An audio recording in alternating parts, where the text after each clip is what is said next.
But speaking of being behind on stuff, and I don't think you're behind, I'm behind. Let's talk Last of Us. Yeah. So okay. So The Last of Us season 2 is out. It's not finished. We just got to episode 4 last night. For those who are not aware, this season of The Last of Us, contrasting to last season, which I believe was 9 episodes, this season is only 7 episodes. Red flag. That's fair. I'm going to try and keep some of my thoughts to myself because I don't want to give away what I think is going to happen. I haven't seen it. Because he hasn't seen it. But I think the reason why this season is 7 episodes is because they're going to pull a part 1, part 2, and I'll just kind of leave it at that. I will say, first off, if I have to give it like a ranking, a scale of 1 to 10, so far I'm giving it like a solid 7. I really enjoyed my time with the first season, although there were certain things that they changed in the first season that I won't say I wasn't a fan of. I was just like, well, that's an interesting choice. I wasn't a fan. Specifically, my favorite scene, spoiler territory, by the way, just obligatory warning. For those who have not played The Last of Us, there's a set of characters in the game called Sam and Henry, which is my second favorite part of that game before moving into Winter, which is my actual favorite part of the game. Sam and Henry in the game, Sam and Henry in the show, Sam, the older brother, or the younger brother, is made deaf, where he was not made deaf in the game. Careful. I know. I'm not going to say anything that's going to get me canceled yet. I don't really have an issue with the fact that he's deaf. What's your issue? Well, that's the thing, right? That's one of the things where, like I said, I don't have any issues with the changes that were made. I just think that was an interesting change. Was it necessary? That's really not really up to me. I think it is what it is. Everything still kind of progresses relatively the same in how their story ends, but what's different is effectively how you meet the characters and what their story is. In the game, you meet them because you run into them after trying to escape from the Fedra soldiers, and you guys kind of go through this section of the game where you're together, and then it kind of looks like they betray you, but they don't really. They just kind of leave you for dead, and then they save you. I was like, all right, cool. And then you guys hatch a plan to get out of this city after going to this underground bunker. You do that, and then unfortunate things happen because it's The Last of Us. In the show, they're tied to this whole extra subplot about them being refugees and they're running away from Fedra because they killed a guy that was important. He was like a brother or somebody, and it was all just extra fluff, I guess, to give them a bit more character and relatability. Like I said, I didn't have an issue with it. I also didn't think it was really adding that much to their character. I'm gonna chime in for a second, real quick. Sure. And I don't remember a ton about the season because, full disclosure, I did watch that live, all the way up until about episode 8. No real reason. Like it's not. It had nothing to do with the content of episode 8 or 9 or anything like that. I think just by that time, I was kind of over it, so I just fell off. But I think one of the strengths of the game that may seem counterintuitive because the whole point of following a story is to, pull back those layers and get deeper with the characters. I think one of the strong points about the game was that you had such limited knowledge of the world, of the people. Like you would like scour the internet for little tidbits of information regarding the game because you didn't really get it in the game. And it made it feel like it made you feel like how I imagine Joel and Ellie feel. There's just these two people in this huge world, and the idea that they are crossing state lines to get to where they're trying to go just seems over like such a long span of time. It seems like such an impossible task. One, because of how far they have to go. Two, because of how long it's going to take to get there. Three, because of how dangerous the world is. But four, and I think this is really an unnerving but very important aspect, because there's so much unknown about the territory they're about to be in, about the people they're dealing with, and like you know a little about Bill, right? Like there's enough context there to kind of piece together what happened between him and his partner, but you don't know the full story. You don't know his day-to-day life. You kind of know the relationship between Henry and Sam, but not a whole. They do just enough for you to be like, oh, you guys are also surviving in this world. They do just enough with David and his people, to know what's going on here, but not. You don't know any of them intimately. One, I think that makes the relationship between Joel and Ellie exceptionally powerful because you do know them intimately. So in contrast to these other characters who you don't get to know about, Joel's actually letting Ellie in, Ellie's letting Joel in. So you're getting this experience with them that you're not getting anywhere else. But again, it keeps that world mysterious. And for something like The Last of Us, where all of humanity has been destroyed, I just feel like that mystique of not really knowing anything about who you're dealing with or what could be right around the next corner, I think that does a huge service for the game that I didn't feel. I felt like I saw too much of too many characters. And that's a fair criticism. I think what's happening, season 1, with the exception of certain differences, like I mentioned with Sam and Henry, is a relatively faithful adaptation of game to screen. Keyword. There are things happening in this second season that I am actively saying that I am not a fan of. For the most part, for people who have played the game, you're going to get about a good 80% of story beats that are similar. But it is a very stark and very heavy 20% of things that are different that can go one of two ways. You can look at it and be like, okay, that makes sense. I respect it. I'm for it. Or you could kind of be where I'm at, where it's like, I don't really appreciate this change because of what it is doing to the story. Unfortunately, I can't get into any sort of specifics. There is one thing specifically, though, early in the story that is very different. And I think it's done this way as a way to give a bit more action to the show. The early game of The Last of Us, at least part 2 specifically, is, while not slow, you don't really get into the meat of the game until the inciting incident happens. Spoilers again for those who have not played it. In The Last of Us Part 2, the video game, Joel, who is your main character in Part 1, meets his untimely end.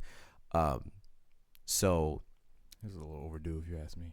He's been living on borrowed time for a while. I mean, yeah, that's fair, I guess, depending on who you ask.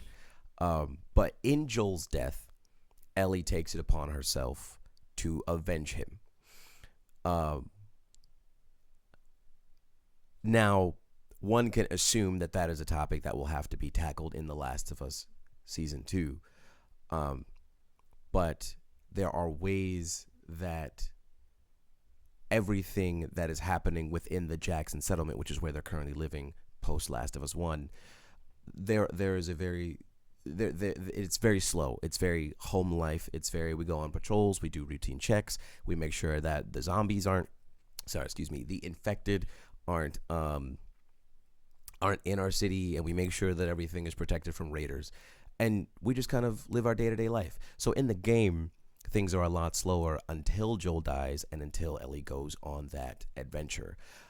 Doing a show only with 7 episodes, things have to progress a bit faster. You can't have that bit of slower home life moving into the inciting incident jumpstart that the game offers you. So they add a thing or two to kind of give some breath into the dire situation that they're living in. And while I think it's cool, this does feel unnecessary because what it does is completely change the story. I'm when I say excited, perhaps that's not the right word, but more intrigued about what your reaction's going to be once you get past these first 4 episodes and kind of get into the swing of the season. I think that could be something we talk about on the next episode once we get there. Because if we're talking about next month, we realistically could wait for these next 3 episodes to finish and then talk about the season as a whole. But I think that the way that they are approaching this season, there's already been a lot of chatter online about how it's alienating fans of the game and these differences don't seem to matter in the big scheme of things, and it's still probably not going to be a good product. Unapologetically, I actually really like the second game. I have one particular issue with it, which is Abby's story is a bit... Abby's story to me could have felt like it could have been its own game. It would have been a really cheap cliffhanger, but I think it could have been stretched. And that's something we disagree on. He'll talk about that, I'm sure. But I do feel like while Abby's story is not necessarily unnecessary, the way Abby's story is handled, it does feel... Ellie's story is incredibly long and drawn out and kind of exhausting to a degree, just given what she goes through. To then compound Abby's story on top of that, which is also long and involved and can be kind of exhausting. Yeah, the game drags. Yeah. The game drags. That's my only critique. I actually really like the game. So going into this show, when the first season was getting a lot of, oh, we didn't really like this, and this kind of felt yada yada, whatever, I was like, I'm optimistic. I like the first season, so I'm pretty sure I'll like the second season, especially given how they're probably going to handle it. And the way that they're handling it, while again is not necessarily bad, I think I have some issues with it. Fair. I don't know that I would go so far as to say I didn't like the first season. I give that disclaimer because I think I settled somewhere on I just don't care for it.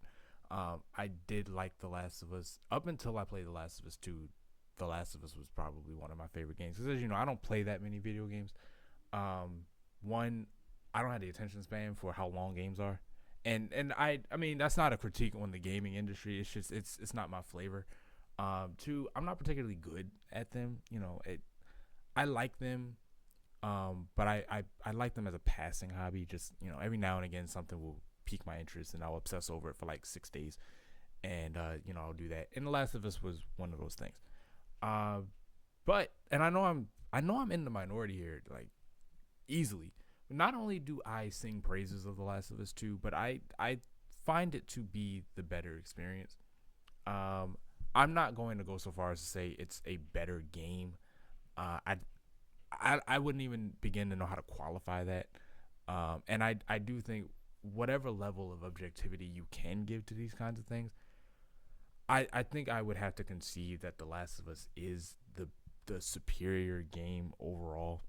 I think in terms of experience as a package, yeah. I will say that I think in terms of what we as gamers play games for, the gameplay, I think the gameplay is actually done a lot better.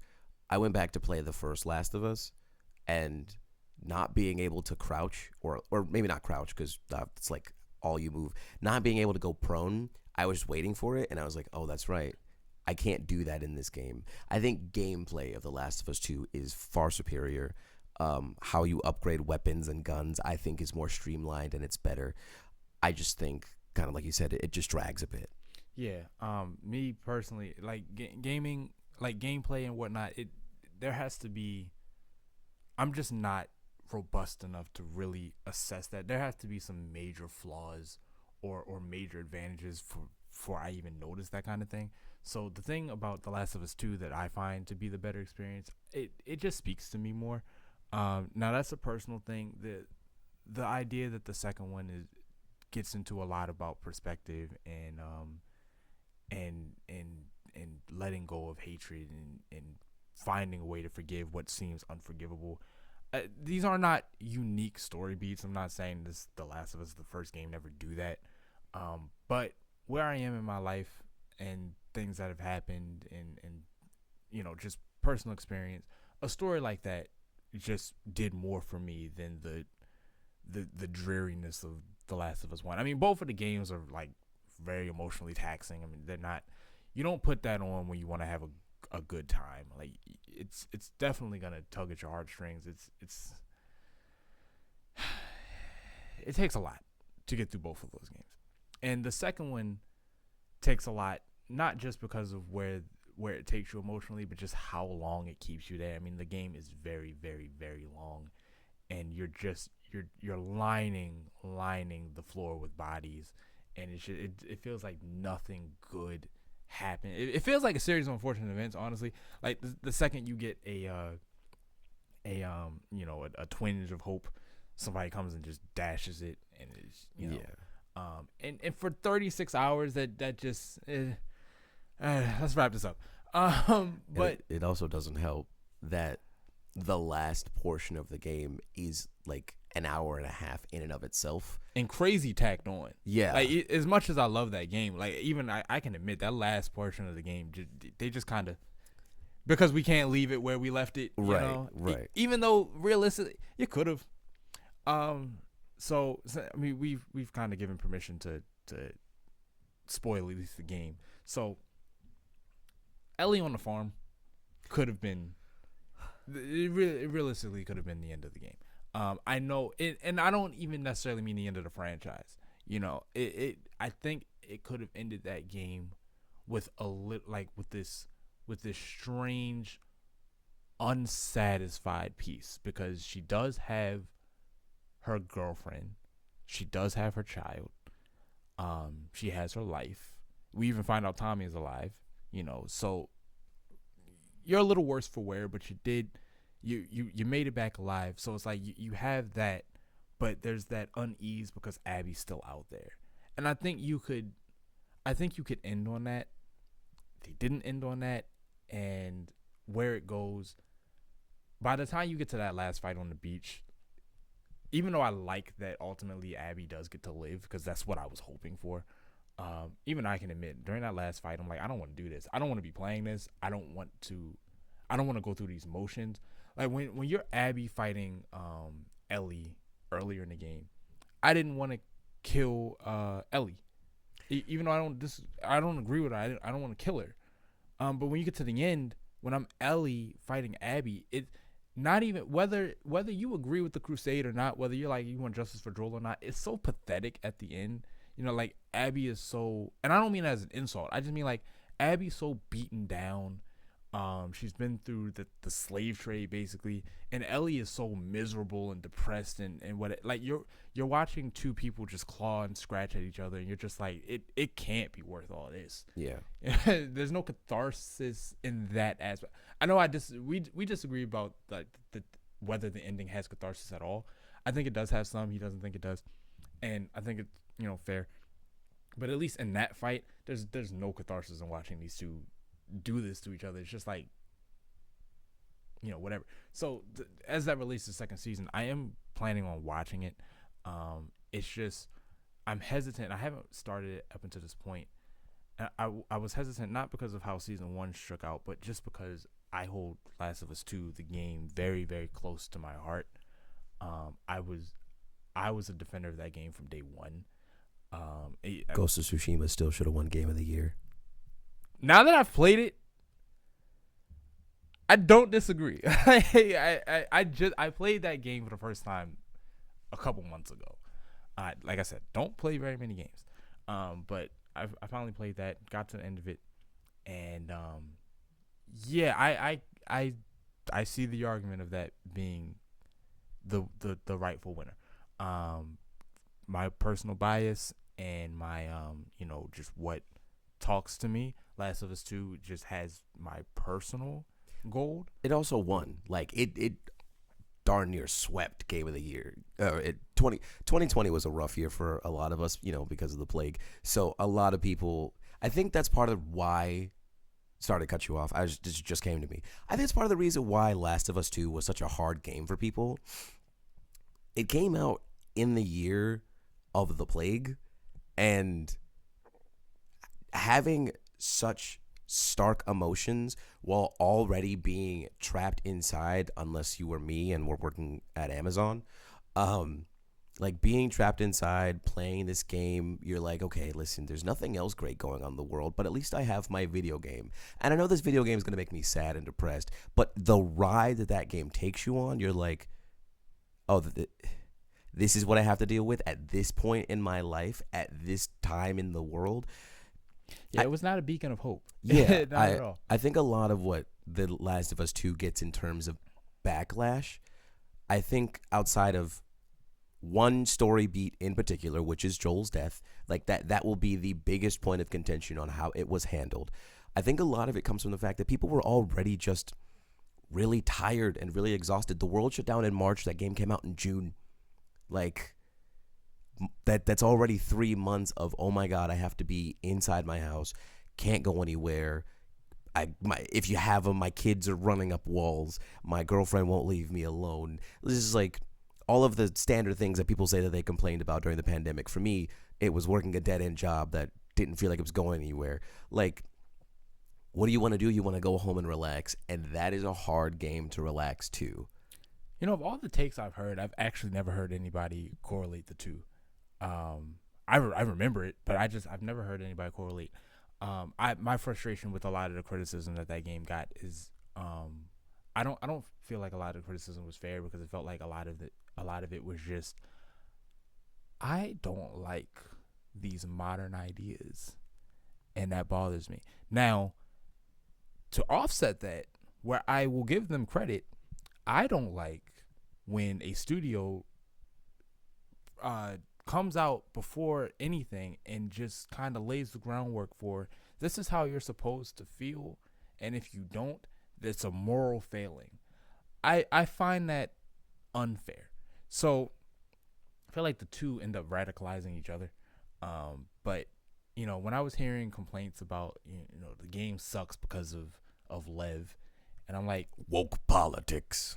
And I mean, like, you have to ask the question, like, do you necessarily need that character? No, but you don't need any of them, to be honest. Yeah. So does his presence, like, bring the game down? No, it doesn't at all. So it's the preaching before the game that I think does that a disservice and kind of turn people off to it. And then when you're making claims like, this is going to piss off half of my art, I don't think you should ever make something with the intent of bothering that. Like, I get challenging. Well, if I may, I don't think Neil, in making those statements, I don't think he was saying, I'm going to make this to piss people off. He's going to ruin wrestling. We haven't gotten there yet. I think what he's saying is, I know what I've made, and I understand how the world has progressed, and there are going to be a lot of people who disagree with this. And I will say I don't necessarily think you should be ashamed of that. I think it is okay to say, look, I've made this, and I realize you're not going to like it. There are things in here that you're not going to be okay with, but I'm still very proud of this thing I made. And if you can take those pieces and feel however you feel, but also accept as a whole my story, I think that's fine. Like, Neil Druckmann gets a lot of backlash, which admittedly I think he should, because the person that was originally writing the story for the game, he fired because of creative differences, and that's a whole can of worms that I'm not going to get into. But I don't think what was ultimately the story that we got, well, I may not particularly like the ending. I don't think that the ending isn't a natural ending. I think that when if I were to, like, as someone who writes a song, if I wrote a song, I was like, listen, the content of this song is probably something that not a lot of you are going to like, but if nothing else, please consume it and understand where I was when I was writing this song. If you can do that, even if you don't like it, I think at least taking the chance to understand it, that's where it comes from. And I think a lot of the people didn't give the game enough time to really sit down and, you know, like, you don't have to write a college essay or a thesis paper on this, but at least take the game outside of you killed Joel and like actually look at what the game is trying to talk about and what it's trying to represent, because there's nobody in that game, and I'm saying this with an asterisk because he disagrees with this sentence. I don't think there's anybody in this game that acts uncharacteristically. I think for the most part, everybody does what you think they would do in the situation that they're presented with, given the world that they live in and how much time has passed. So these are conclusions that I all think make sense. Is Ellie edgy? Yeah. I mean, she was already kind of edgy, and now she's 19 and her father figure's dead. Ellie's gay, by the way. Which we found that out in the first game. So. I'm mocking the critical drinker. Yeah. Like every 5 minutes of his review, he threw that in there. I'm just like, I get it. You don't like it. Okay, fine. I don't think it matters. Ellie is a 19-year-old woman. I think she's allowed to start exploring whatever that means to her in a world that has effectively ended and they've had to restart.